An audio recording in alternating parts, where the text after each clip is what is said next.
नमस्कार मित्रांनो आजची कथा अतिशय रोमांचक आहे।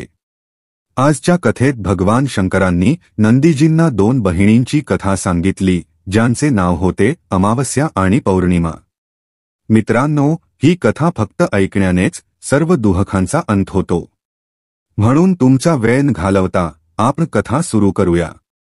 एकदा भगवान शंकर आणि माता पार्वती कैलास पर्वतावर विराजमान होते। चारही बाजूंनी वातावरण खूप शांत, सुंदर आणि मनाला भुरळ घालणारे होते। हिमालयाच्या उंच शिखरांवर वसलेले ते स्थान आपल्या दिव्यतेत न्हालेलं होतं। आकाशात ताऱ्यांची चमक आणि शीतल चांदणं त्या वातावरणाला अधिक पवित्र करत होते। त्याच वेळी माता पार्वती भगवान शंकरांकडे हसून पाहत म्हणाल्या, हे प्रभू, आज मन फार शांत वाटतंय, कृपया एखादी सुंदरशी कथा सांगा, ज्यामुळे मन अधिक आनंदी होईल। भगवान शंकर मंद स्मित करत म्हणाले, हे उमा, आज मी तुला दोन बहिणींची कथा सांगतो, अमावस्या आणि पौर्णिमा। या दोघी बहिणी होत्या, पण स्वभावाने एकमेकांपासून अगदीच भिन्न। माता पार्वती उत्सुकतेने म्हणाल्या, प्रभू, ही तर खूपच रंजक वाटते, कृपया पुढे सांगा। भगवान शंकर हसत म्हणाले, तर मग ऐका नंदी, तूही उमा सोबत ही कथा ऐक। आता भगवान शंकरांनी आपल्या गंभीर आणि मधुर वाणीने कथा सुरू केली। समृद्ध राज्यात राजा धर्मवीर आणि राणी दुर्गावती राज्य करत होते। त्यांना दोन पुत्र होते, वीरेंद्र आणि शौर्य, आणि दोन कन्या होत्या। एकीचं नाव होतं अमावस्या आणि दुसरीचं नाव होते पौर्णिमा।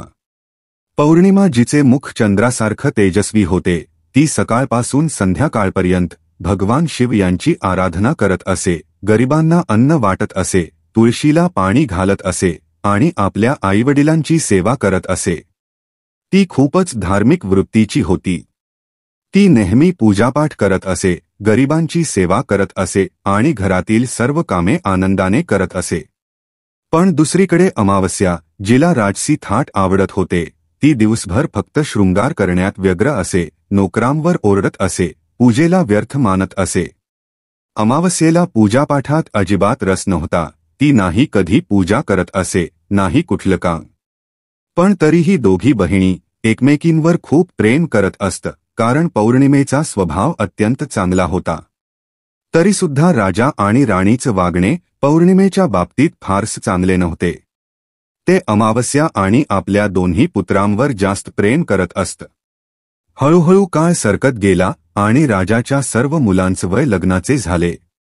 एक दिवस राजा आपल्या मुलांचं लग्न लावून देतो आणि आता मुलींच्या लग्नाची वेळ येते। तेव्हा सर्वांनी राजाला सांगितलं की आता या मुलींचंही लग्न लावून द्या। तेव्हा राजा म्हणाला, हो, लग्न तर करावंच लागेल। राणीने राजाला सांगितलं, महाराज, पौर्णिमा ही तर एक साधी ब्राह्मण कन्या आहे, तिचं लग्न एखाद्या गरीबाच्या घरी लावून द्या आणि चुकून सुद्धा तिचं लग्न कुठल्याही मोठ्या घरात करू नका, कारण तिला भजन कीर्तन, पूजापाठ, कथा ऐकणे आवडते। जर ती मोठ्या घरात गेली तर हे सर्व करू शकणार नाही, त्यामुळे तिचे लग्न गरीबाच्या घरीच करावे। राजा म्हणाला, ठीक आहे। राणी पुढे म्हणाली, महाराज, अमावस्या ही सुद्धा लग्नासाठी योग्य आहे। ती तर एक राजकुमारीसारखी आहे। तिच्यासाठीही वर पहा आणि दोघींचं लग्न एकाच वेळी लावा।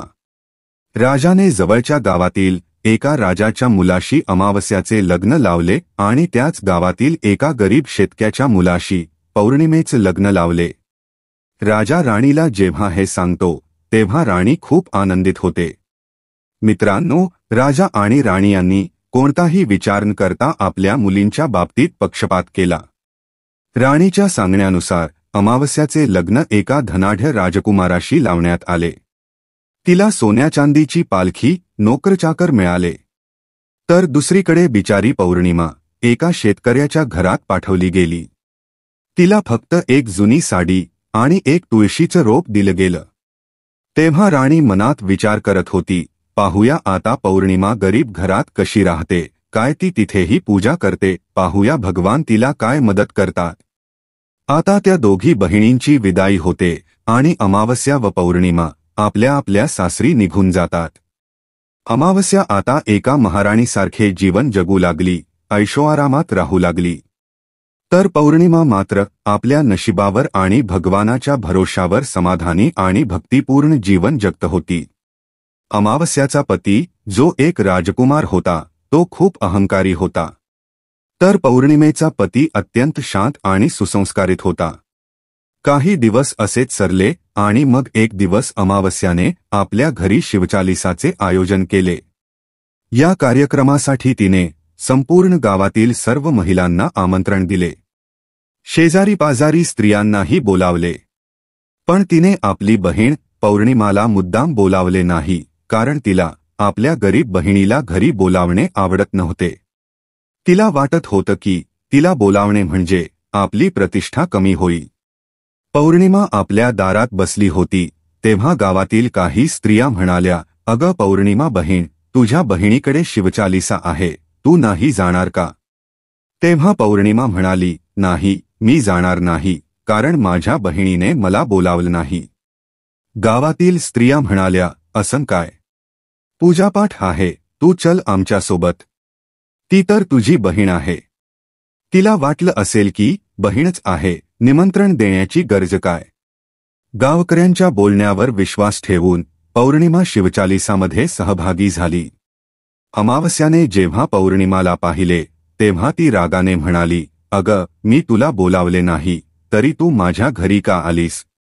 आता आलीच आहेस तर गप्प बस, इकड तिकड फिरू नको. तुझ्या येण्यामुळे माझी प्रतिष्ठा धुळीत गेली आहे.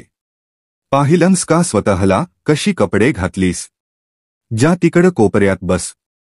तिने पौर्णिमेच्या गरिबीची खूप चेष्टा केली. पौर्णिमाच्या डोळ्यातून अश्रू वाहू लागले आणि तिने भगवान शंकरांकडे प्रार्थना करायला सुरुवात केली. "हे प्रभू, माझ्यावर तुम्ही केव्हा कृपा कराल? अखेर माझा गुन्हाच काय आहे? पूजापाठ करणं, गरिबांची सेवा करणं, काम करणं, हे काय चुकीचे आहे का? हे भगवान, आता माझ्यावर कृपा करा." थोड्या वेळाने शिवचालिसा संपते आणि अमावस्या सर्वांना प्रसाद वाटते. पण पौर्णिमाला ती प्रसाद देत नाही. निराश मनाने पौर्णिमा तिथून प्रसाद घेताच आपल्या घरी निघते. मित्रांनो, रस्त्यात ती विचार करत असते, घरी गेल्यावर मुले प्रसाद मागतील तर मी काय सांगू?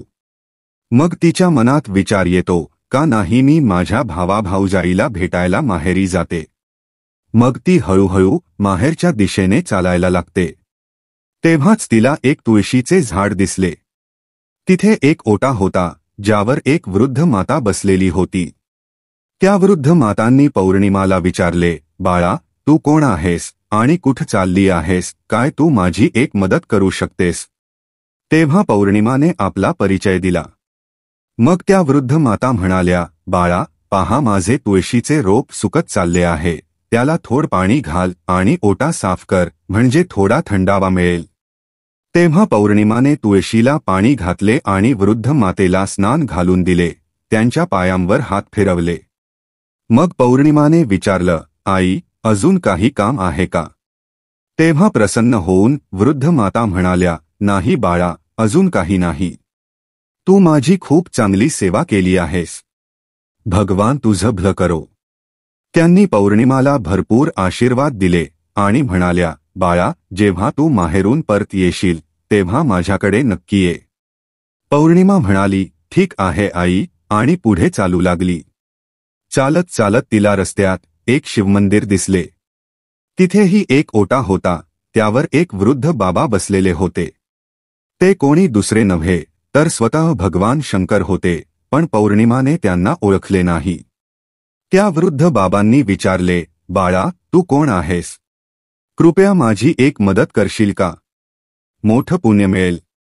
पौर्णिमाने आपले नाव सांगितले. मग बाबांनी विचारले, "बाळा, काय तू हे मंदिर साफ करशील? खूप घाण झाली आहे आणि माझ्या आंघोळीकरिता 2 बादल्या पाणी भरून देशील का? माझं शरीर थकून गेले आहे, म्हणून मी काहीच करू शकत नाही." तेव्हा पौर्णिमाने मंदिराची स्वच्छता केली, भगवान शंकराची पूजा केली आणि बाबांसाठी पाणी भरून दिले. मग ती पुढे निघाली. थोडं पुढे गेल्यावर तिला कालीमातेचे मंदिर दिसले. काली माता देखील एका वृद्ध मातेच्या रूपात तिथे बसलेल्या होत्या. काली मातेने विचारले, "बाळा, तू कोण आहेस? काय तू माझी एक मदत करू शकतेस? तेव्हा आनंदाने पौर्णिमाने आपले नाव सांगितले. मग वृद्ध मातेने सांगितले, बाळा, इथे सगळे लोक पूजापाठ करून निघून जातात, पण कोणी मंदिराची स्वच्छता करत नाही. पहा, मंदिर किती घाण झाले आहे, कृपया ते साफ कर. तेव्हा पौर्णिमाने मंदिराची स्वच्छता केली, कालीमातेचा शृंगार केला आणि पूजा केली.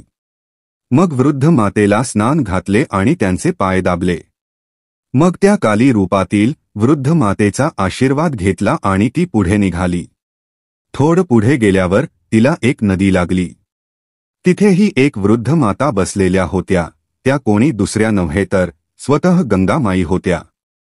त्यांनी विचारले, बाळा, तू कोण आहेस? कृपया माझी थोडी मदत करशील का? तेव्हा पौर्णिमाने आपलं नाव सांगितले. मग गंगा माता म्हणाल्या, बाळा, तू माझी थोडी सेवा करशील का? तेव्हा पौर्णिमाने गंगा मातांचीही सेवा केली आणि त्यांचा आशीर्वाद घेऊन पुढे निघाली. अखेरीस ती आपल्या माहेरी पोचली. जेव्हा तिच्या वहिनींनी तिला पाहिले तेव्हा त्या खूप आनंदी झाल्या. यांनी पौर्णिमाचे स्वागत केले आणि म्हणाल्या, खूप दिवसांनी आलीस. तेव्हा पौर्णिमा म्हणाली, हो वहिनी, आज मनात आले, सगळ्यांना भेटावं म्हणून आली. मग वहिनींसोबत मिळून पौर्णिमाने सगळ्या घरकामात मदत केली. सगळ्यांनी मिळून आनंदाने जेवण केले आणि रात्री वेगवेगळ्या विषयांवर गप्पा मारल्या. पुढच्या सकाळी जेव्हा ती जाण्यासाठी सज्ज झाली तेव्हा वहिनीने तिला एक लाल साडी दिली आणि म्हणाली, ही घाल आणि लवकर लवकर येत जा, खूप दिवसांनी आली होतीस. तेव्हा पौर्णिमाने लाल साडी नेसली, सोळा शृंगार केला आणि वहिनीने तिला एक पिशवी भरून सामान दिले. ती पिशवी घेऊन पौर्णिमा घरून निघाली. मित्रांनो, चालत चालत तिला परत तीच नदी लागली जिथे गंगामाई बसल्या होत्या. त्यांनी विचारले, बाळा, आलीस माहेरून, काय आणलंस? तेव्हा पौर्णिमाने पिशवी दाखवत सांगितले, आई, माझ्या वहिनींनी काही सामान दिले आहे. मग गंगामाईने देखील एक पिशवी काढली आणि पौर्णिमाच्या हातात देताना म्हणाल्या, बाळा, ही घे माझी एक छोटीशी भेट. ही खूप जड आहे, मी तिला कुठं ठेवू? पण लक्षात ठेव, वाटेत ती उघडू नकोस, घरी गेल्यावरच उघड. तेव्हा पौर्णिमा म्हणाली, ठीक आहे आई, आणि ती पुढे निघाली. थोड्याच वेळात तिला पुन्हा काली मातेचं मंदिर लागले. तिथेही त्या वृद्ध मातेने पौर्णिमाला एक पिशवी दिली. आता तिच्याकडे 3 पिशव्या झाल्या. पुढे जाताना तिला तेच शिवमंदिर लागले. तिथे भगवान शंकरांनी देखील तिला एक पिशवी दिली. आता 4 थैल्या झाल्या. मग चालत चालत तिला परत तीच तुळशी माता मिळाल्या. त्यांनीही तिला एक थैली दिली. आता तिच्याकडे 5 थैल्या झाल्या. जेव्हा पौर्णिमा घरी पोचली तेव्हा तिने सर्व थैल्या उघडल्या. पहिल्या थैलीत खाण्यापिण्याच्या गोष्टी आणि कपडे होते, दुसऱ्या थैलीत सोनचांदीचे दागिने होते, तिसऱ्या थैलीत धनसंपत्ती होती, चौथ्या थैलीत भरपूर धान्य होते आणि 5व्या थैलीत महागडे वस्त्र होते. आता पौर्णिमाच्या घरी कशाचीच कमतरता राहिली नाही. ती आनंदाने राहू लागली. मग एक दिवस पौर्णिमाने विचार केला, का नाही मी शिवचालिसाचा कार्यक्रम ठेवावा. मग तिने शिवचालिसा आयोजित केली आणि सर्वांना आमंत्रण दिले. ती आमंत्रण द्यायला आपल्या बहीण अमावस्याच्या घरीही गेली. मग जेव्हा अमावस्या पौर्णिमाच्या घरी आली तेव्हा तिने पाहिलं की पौर्णिमाचं घर धनदौलतीने भरलेले आहे. ते पाहून ती आश्चर्यचकित झाली. तिने विचारले, अगं बहीण, अचानक तुझ्या घरी इतकं धनदौलत कसे काय आले? तेव्हा शांत स्वरात आणि आनंदाने पौर्णिमा म्हणाली, बघ बहीण, ज्या दिवशी तू शिवचालिसा ठेवली होतीस त्या दिवशी तू मला बोलावले नव्हते. तरीसुद्धा मी तुझ्या घरी आले. पण तू मला प्रसाद दिला नाही. मग मी माहेरी गेले आणि तिथून हे सर्व घेऊन आले. तेव्हा अमावस्या म्हणाली, असं आहे का? तर मग मी पण जाईन माहेरी. तू मला पण रागव. पौर्णिमा म्हणाली, अगं बहीण, हा तर देवाचा प्रसाद आहे. मी तर सगळ्यांना देईन. पण अमावस्या मात्र प्रसाद न घेता आपल्या घरी गेली आणि आपल्या मुलांना सांगून माहेरी निघून गेली. रस्त्यात चालताना तिला तुळशी आई भेटली. तुळशी माईंनी तिला सांगितलं, बेटी, हे ओटा साफ कर आणि तुळशीला पाणी घाल, कृपया माझी मदत कर. तेव्हा अमावस्या रागाने म्हणाली, हे म्हातारी, मी इतकी महागडी साडी नेसली आहे, ती खराब होईल. मी काहीच करणार नाही. पुढे जाऊन तिला भगवान शंकर भेटले, पण त्यांनाही तिने तसेच उत्तर दिले. काली माईंना आणि गंगा माईंनाही तिने तसंच वागणूक दिली. अमावस्याचे हे उद्धट वागणं पाहून सर्व देवीदेवता रुष्ट झाले. जेव्हा ती माहेरी पोहोचली तेव्हा तिच्या वहिनींनी तिला पाहून म्हटलं, अगं महाराणी, ही कशी आली? हिला काही कामही येत नाही. फक्त तोंड घेऊन आली आहे खाण्यासाठी. कोणतीही लाज नाही काहीला. बिनबोलावतीच आली आहे. त्या रात्री अमावस्या जेवण करून झोपली. सकाळी ती म्हणाली, वहिनी, मी निघते आहे. वहिनी म्हणाली, जा महाराणीजी. तेव्हा अमावस्या म्हणाली, वहिनी, पौर्णिमेला तुम्ही पिशवी दिली, तसे मला काहीच दिलं नाही. वहिनी म्हणाली, तुझ्या घरी पिशवी पोहोचेल. आता अमावस्या निघाली. वाटेत तिला गंगा माई, काली माई, भगवान शंकर आणि तुळशी माई सर्वांनी पिशव्या दिल्या. पण जेव्हा ती घरी गेली आणि पिशव्या उघडल्या तेव्हा एका पिशवीत माती, दुसऱ्यात दगड आणि तिसऱ्यात सापविंचू निघाले. अमावस्या डोकं धरून बसली आणि म्हणाली, हे भगवान, मला माहेरीही काही मिळालं नाही आणि इथेही काही नाही मिळाले. ती धावत पौर्णिमाकडे गेली आणि म्हणाली, तुला सगळे काही मिळाले, मला काहीच मिळाले नाही. तेव्हा पौर्णिमा म्हणाली, मी जेव्हा माहेरी जाते तेव्हा वहिनींची कामं करते, पण तू कधीच वहिनींना मदत केली नाहीस. तू गंगा माता, शंकरजी, काली माता आणि तुळशी माता यांना सर्वांना नकार दिला, म्हणून देवांनी तुला काहीच दिले नाही. तू त्यांचा अपमान केलास. तेव्हा अमावस्या म्हणाली, बहीण, मला माफ कर. मी नेहमी तुझ्यावर अन्याय केला. आता मी सुद्धा भक्ती करेन. पौर्णिमा म्हणाली, बहिणी, 3 सूत्र लक्षात ठेव. 1. नेहमी इतरांवर दया कर. 2. दररोज चालीसा वाच. 3. 108 वेळा ओम नमः शिवायचा जप कर. हे केलंस तर तुझं दुःख निघून जाईल. घरात आलेल्या लोकांची सेवा कर.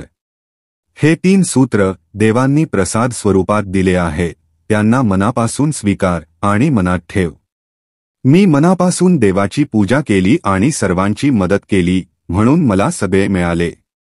तुझ्याकडे जे होतं ते तुझ्या अहंकारामुळे नष्ट झालं.